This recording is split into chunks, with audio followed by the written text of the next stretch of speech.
Hello, friends. The first 90 days in any new role can make or break your success.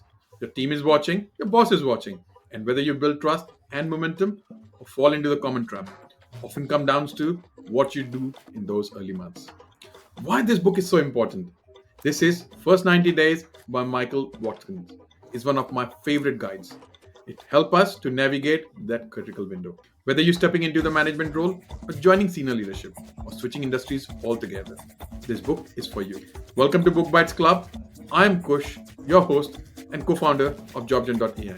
Let's dive into the key lessons from this must-read playbook for your career transition and your leadership success. 1. Understand the STARS model first. Know what kind of situation you're stepping into. Michael Watkins explains, not all leadership transitions are the same. If you misread the situation, you risk applying the wrong strategy and failing. He introduces the STARS model. 5 types of transition: startup, turnaround, accelerated growth, realignment, sustaining success. Startup: building something from scratch. No existing team, processes, or culture. You're creating it all. Success requires vision, energy, and rapid iteration. Turnaround: fixing a broken organization. The business is in crisis. Urgent need for visible results. Requires bold, decisive leadership and quick wins to restore confidence. Accelerated growth: scaling something that's already working. Business is growing fast. Can it scale effectively? Success depends on building scalable systems and avoiding growing pains. Realignment: shifting direction after success has bred complacency. On the surface, things look fine, but the business is drifting and requires political savvy and the ability to shift mindsets without triggering resistance. Sustaining success: keeping a strong business on track. Inheriting a high-performing team or business. The challenge is to preserve strengths while fine-tuning for long-term sustainability. Why this matters? Your leadership approach must match the situation. Many leaders fail because they use the wrong playbook, acting like a turnaround leader when the business needs stability, driving aggressive change when the team first needs alignment. Watkins' core advice: before you do anything else, diagnose your situation carefully. That shapes your priorities, how you communicate, where to pursue early wins, how fast to move. 2. Learn fast. When you step into a new role, your first instinct may be to act quickly. But Watkins says, the key is not to act fast. It is to learn fast. Without deep understanding, even well-meaning actions can backfire. If you skip the learning phase, you risk stepping on landmines, misreading power dynamics, violating cultural norms, undermining potential allies, creating resistance. What to learn? Company culture. What are the real values and norms here, not just what's written in the mission statement? What behaviors are rewarded? What behaviors are punished? And what style of communication works best? Power dynamics. Who really makes decisions? Who influences whom, both formally and informally?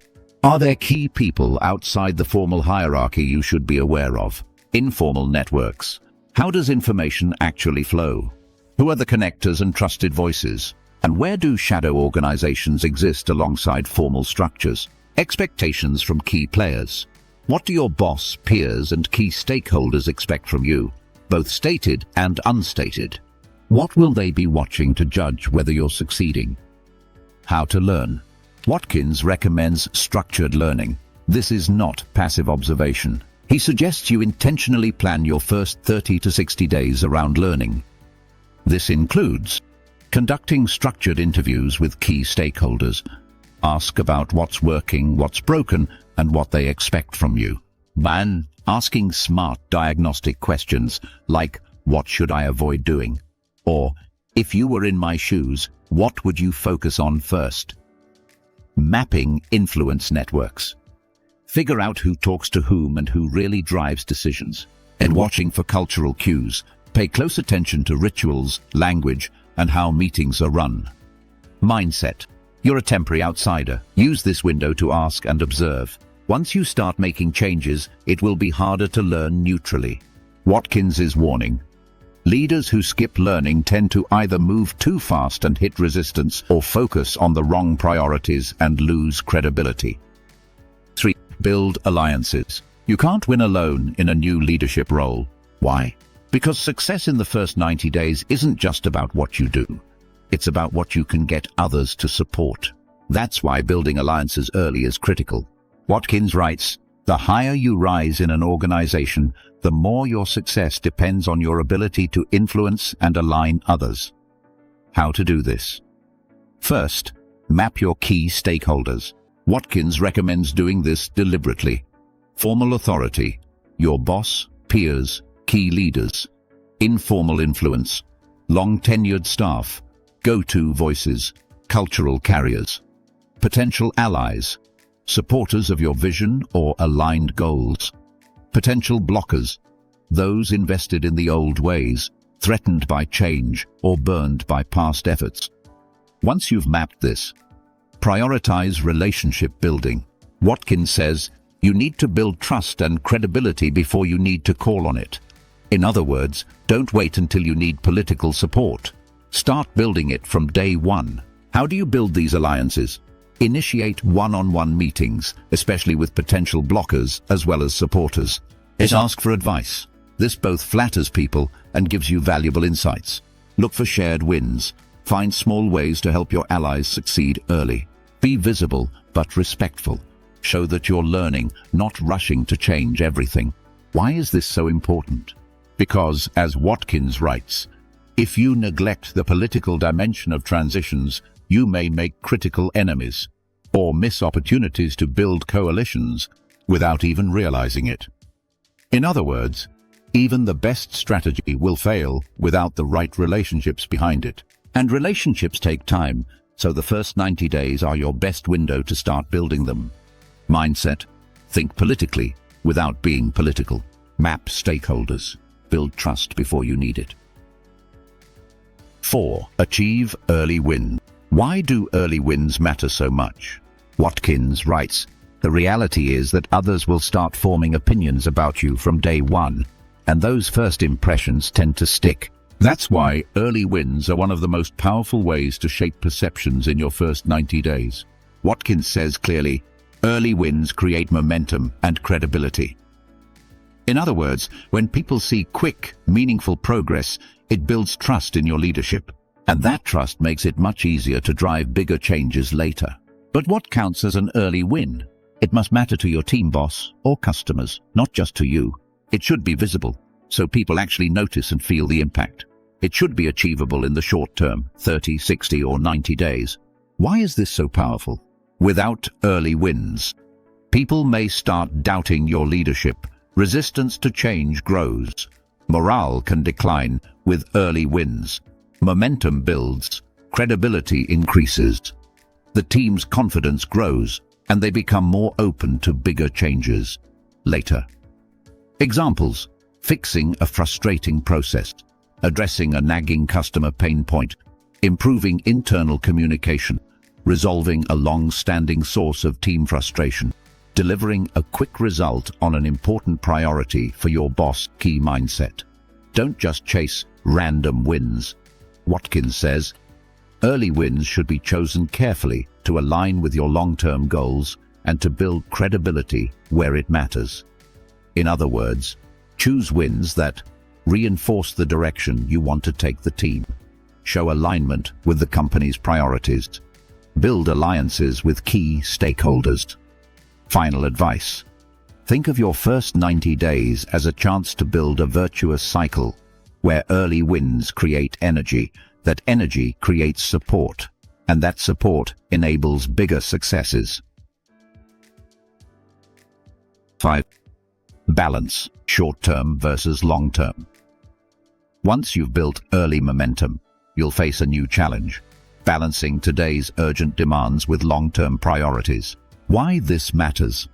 Your long-term success isn't just about handling today's problems. It's about shaping the future of your team and organization. One of the biggest traps new leaders fall into, especially in fast-moving organizations, is getting stuck in firefighting mode. Watkins warns, The pressure to deliver immediate results can easily push longer-term thinking off the agenda. In other words, there's a strong tendency to become reactive, solving the crisis of the day, answering the latest email, attending back-to-back meetings, and if you're not careful, you never make time for the deeper strategic work that will ultimately define your success in the role. Balance 3 time horizons. First, urgent problems, immediate issues you can't ignore, customer complaints, project delays, disruptions. Handling these builds credibility, but isn't enough for long-term success. The second, medium-term team building.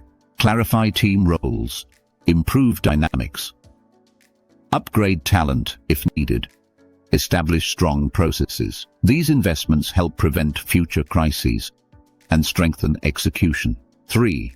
Long-term strategic priorities. Clarify vision, set strategic goals, align resources and stakeholders. Watkins says, if you neglect the strategic agenda because of short-term pressures, you will ultimately fail. How to maintain balance. Block reflection time, 1 to 2 hours a week for strategy. Schedule check-ins on medium and long-term goals. Protect thinking time. Don't let your calendar get consumed by urgent demands. Key risk. If you don't manage this balance, the urgent will always crowd out the important. Mindset. Yes. Handle the urgent. Yes. Build the team. Yes. Carve out time for strategy. Great leaders shape the agenda. They don't let the agenda shape them. 6. Adapt your leadership style. Watkins emphasizes, there's no one-size-fits-all leadership style. Many leaders fail because they rely on the style that worked for them before, even when it doesn't fit the new role or team. You need to adapt your leadership style to the business situation, team capabilities, and culture. How to figure this out? Observe carefully. What does the team need right now? Are they burned out? Is there resistance to change? Are they eager to grow? And your leadership style should align with the type of transition you're in. This brings us back to the STARS model. Each type of transition calls for a different leadership style. In a startup, you may need to be visionary and energetic. In a turnaround, bold and decisive. In realignment, politically savvy and patient. In sustaining success, steady and supportive. Why this matters. Come in as a change agent when the team is exhausted. You'll trigger opposition. Be too passive when the team wants bold leadership. You'll lose momentum. What to do? Spend your first weeks listening, observing and diagnosing. Then flex your leadership style to fit the team and situation. As Watkins puts it, leaders who succeed adjust both strategy and style to match the realities they face. Mindset. No ideal style. Observe first. Adapt to business situation, team readiness, organizational culture. Final takeaway. Your first 90 days set the tone for everything that follows. Master this transition, and you lay the foundation for long-term success, trust, and impact in your new role. To do that, understand your STARS situation. Learn fast before acting. Build key alliances. Create early wins. Balance short and long-term priorities. Adapt your leadership style. If you found this helpful, give the video a like, subscribe to Book Bites Club, and share in the comments. What's one insight you will apply in your next career move? And if you're serious about mastering leadership transitions, definitely read the full book. It's packed with practical tools you can use. Thanks for watching, and I'll see you in the next one.